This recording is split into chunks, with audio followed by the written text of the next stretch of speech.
So the next issue that we have that's causing it to not pass the safety is under the hood, the lock is not holding the hood down. The problem is when I close it and then push down on it, it doesn't stay down. It kind of works sometimes, like if I push real hard and I cross my fingers, it'll stay down like that. But even then, you can sort of put some pressure on it and sometimes it'll pop out again. So I'm going to replace the one that's in here with the one I got at the junkyard. This is the one that I got at the junkyard. So I'm going to start by first cleaning it up. So this is the replacement hood latch lock. It was dirty, so I just cleaned it up using brake cleaner and a rag. And I'm going to spray some WD-40 on the moving components to keep it lubricated.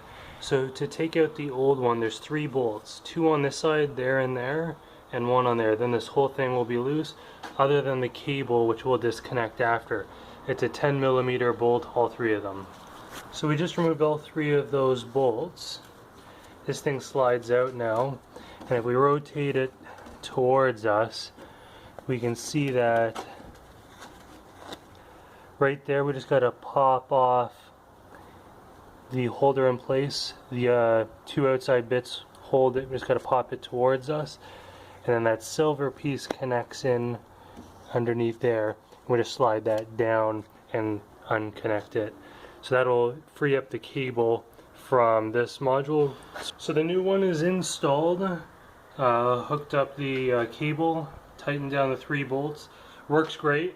Hood closes and stays closed. This is the old one.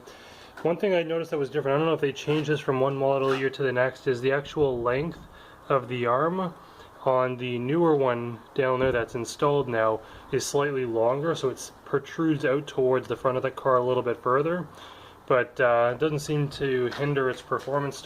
The hood latch cost $15, bringing my running total on the project car to $959.